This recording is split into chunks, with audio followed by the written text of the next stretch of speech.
மாமல்லபுரம், செங்கல்பட்டு மாவட்டம். 28 வயது ஜெயராஜ். இவர் யாருன்னா இன்னொரு மனைவியினுடைய கணவன். 32 வயது சங்கீதா. இவங்க யாருன்னா இன்னொரு கணவனுடைய மனைவி. இவங்க 2 பேரும் ஒரே டூ வீலர்ல பயணம் செய்யறாங்க.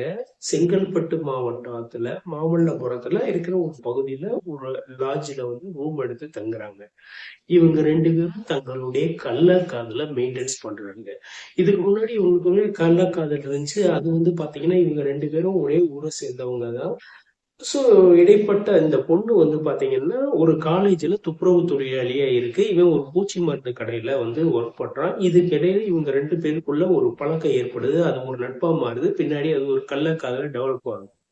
ஸோ இந்த சங்கீதா 32 வயதுடைய சங்கீதாவுடைய கணவன் பாத்தீங்கன்னா இவங்களுடைய கள்ளக்காதல் தெரிஞ்சனால கொஞ்சம் சத்தம் போட்டிருக்காரு. அந்த எதிர்ப்பை மீறி அந்த பொண்ணு அவங்க அம்மா வீட்டுக்கு போயிடுச்சு. குழந்தைய கூட்டிட்டு அவங்க அம்மா வீட்டுக்கு. இவன் பாத்தீங்கன்னா இவனுக்கு கல்யாணம் ஆகி 1.5 வயசுல ஒரு பொன் குழந்தை இருக்கு. ஸோ இப்படிதான் இவங்களுடைய கள்ளக்காதலை டெவலப் பண்ணியிருக்காங்க. ஸோ அன்னைக்குன்னு பார்த்து ஹோட்டலுக்கு தங்களுடைய வழக்கம் போல கள்ளக்காதலையும் பண்ணியிருக்காங்க.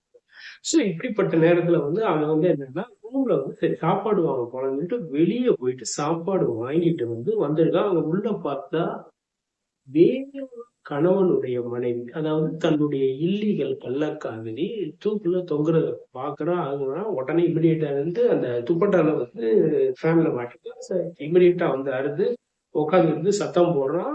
ஸோ அங்க ஹோட்டல் அறையில இருக்க உள்ள ஆபீஸ் பாய்ல இருந்து மேனேஜரோட எல்லாம் வர்றாங்க. இமிடியேட் அவனே போலீஸ்க்கு போன் அடிக்கிறான். சார் இப்படி ஆயிப்போச்சு சார், நீங்க சீக்கிரம் வாங்க. ஸோ போலீஸ் வர்றாங்க, பாக்குறாங்க. என்ன ஆச்சு, என்ன டீட்டெயில்னு கேக்குறாங்க. இப்படி ஆயிடுச்சு சார் அப்படின்னு சில சம்பவங்கள் சொல்றான். போலீஸ் எல்லாம் கேக்குறான். அவன் என்ன நினைச்சான்னா நம்ம சொல்ற விஷயம் கரெக்டா இருக்கணும்னு அவன் கரெக்டா சொல்றான். சோ அந்த பொண்ணு இருக்கு. அந்த பொண்ணை காப்பாத்துறதுக்காக அந்த துப்பட்டாவோட கயிறு அத்திருக்கான். சோ பொண்ணு விழுந்திருக்கு. எது மேல ஏறிக்கான்? அந்த பெட்டு மேல சேர், அந்த ரூம்ல இருக்கிற சேர் அதை சாஞ்சிருக்கு. சோ போலீஸ் எல்லாம் பாக்குறாங்க. சோ அதுக்கான தடயவியல் எல்லாமே செக் பண்றாங்க. சோ அந்த பொண்ணை என்னன்னா போஸ்ட்மார்ட்டத்துக்கு அனுப்புறாங்க. இறந்த பெண்ணு போஸ்ட்மார்ட்டம் இவனை கூட்டிட்டு போறாங்க. சோ இவன் சொல்ற விஷயம் எல்லாத்தையும் எழுதிட்டான். சோ என்னன்னா இந்த இதுல இந்த பையனை விடல, ஜெயில உள்ள வச்சிருக்காங்க. சோ தடயவியல் துறை அந்த ரிப்போர்ட் வரும்ல, சோ அதுக்காக வெயிட் பண்றாங்க. சோ ரிப்போர்ட் வரும். இவன் என்ன சொன்னான்னா இது தற்கொலைன்றான். சோ அவங்க என்ன சொல்றாங்கன்னா இது கொலைன்றாங்க. சோ இவன்ட்ட எல்லாம் இவன் ஒரு கதையை சொன்னான். சோ அது எல்லாமே கேட்டுக்கிட்டாங்க. சோ தடயவியல் துறை ரிசல்ட் என்ன சொல்லும்? இது கொலை அப்படி நடக்கிறப்ப ஒரு மனிதனுடைய உடல் பாத்தீங்கன்னா எப்படி ரியாக்ட் பண்ணும் அப்படின்ற விஷயம் தடயவியல் துறைக்கு தெரியும். அதுக்கான விஷயங்கள் பல காலமா ஆராய்ச்சி பண்ணி ரிப்போர்ட் பண்ணி கரெக்டான பாசிட்டிவ் ரிசல்ட்டை கொண்டு இன்னைக்கு டெக்னாலஜி அந்த அளவுக்கு முன்னேற்றம் இருக்கு.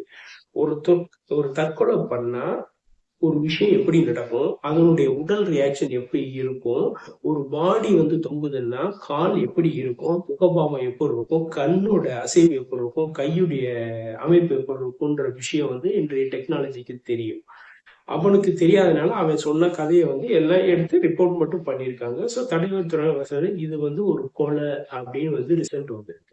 ஸோ போலீஸ் அவனுக்கு அதுக்கு முன்னாடியே ட்ரீட்மெண்ட் தங்களுடைய பாணியில ட்ரீட்மெண்ட் கொடுத்துருக்காங்க. ஸோ இந்த ரிப்போர்ட் வந்தோன்னே செம்மையா கொடுத்துருக்காங்க. அப்ப அவன் தன்னுடைய உண்மையை சொல்றான். சார் எங்க 2 பேத்துக்குள்ள ஒரு இல்லீகல் ஆக்டிவிட்டி நடந்திருக்கு. ஸோ நான் அன்னைக்கு போறோம். நாங்க 2 பேரும் எங்களுக்கான தேவைகள் நடைபெற்று இருக்கு. ஸோ ஒரு ஸ்டேஜ்ல அந்த பொண்ணோட செல்லை வாங்கி பாக்குறேன். நிறைய ஆண்கள்கிட்ட பேசியிருக்கான். ஏன் அப்படி பேசுற? நான் தான் இருக்கேன்ல, எதுக்கு வேற பேசுறேன்? நான் கோபத்துல ஆத்திரத்துல அந்த பொண்ணை கொலை செஞ்சுட்டேன் அப்படின்னு சொல்றான். சோ இந்த கொலை செஞ்சவன என்னன்னா தூக்கு மாட்டி நடக்கிறான்னு ஐடியா. அவன் ஒரு பேப்பர்லயோ டிவிலயோ ஏதோ ஒரு விஷயம் பார்த்துருக்கான். சோ அந்த பொண்ணு என்னன்னா கொஞ்சம் வெயிட் தூக்க முடியல, மேல வைக்கணும். சோ அதுக்கான பாடி இல்லை. ஏன்னா இவனுடைய ஏஜ் 28, அந்த இறந்த பெண்ணுடைய உடல் 32. அந்த பொண்ணு கொஞ்சம் குண்டான பெண் போல.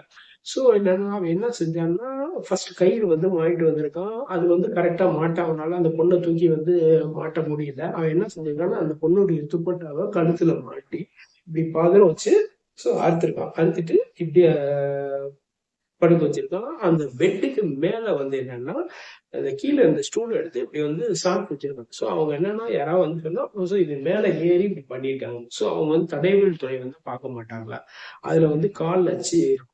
ஸோ அந்த துப்பட்டால வந்து என்னன்னா தூக்கி போடுறப்ப அந்த கையுடைய அச்சு எல்லாமே இருக்கணும்.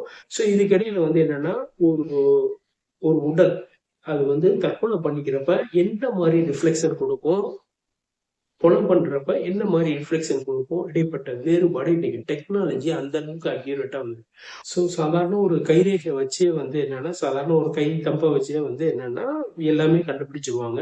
நம்மளுடைய முகமும் வச்சே வந்து போலீஸ் துறை வந்து இவன் என்ன பண்றான் எல்லா டீட்டெயிலுமே வந்துடும். ரெண்டாவது ஆதார் கார்டுலயும் சரி பான் கார்டுலயும் சரி எல்லா டீட்டெயிலும் வந்துடும்.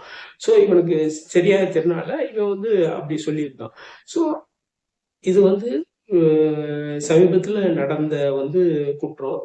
ஸோ இது வந்து என்னன்னா மக்கள் வந்து புரிஞ்சுக்கணும். அதாவது நீங்க வந்து கோவப்பட்டு எதுக்கு இந்த மாதிரி ஒரு தப்பான உறவை வந்து மேற்கொள்றீங்க. ஒரு உறவு வந்து என்னன்னா ஒரு சமுதாயத்துல ஒரு நல்ல உறவுன்றது கணவன் மனைவி. ஸோ அதுக்கான ஒரு பேட்டர்ன் இருக்கு. ஸோ இன்னைக்கு வந்து என்னன்னா ஒரு அதிக அளவு மணி சுதந்திரம் வர்றனாலயும் சரி, நம்ம என்ன செஞ்சாலும் வந்து யாருக்கும் தெரியாது அப்படின்ற மாதிரி வந்து சில பேர் போறாங்க. தங்களுடைய கோபம் திடீர்னு ஏற்படுகிற எண்ணங்கள் மூலமா வந்து என்னன்னா சில பேர் வாழ்க்கையை டோட்டலா வந்து ஜெயில்லயே கழிச்சுறாங்க.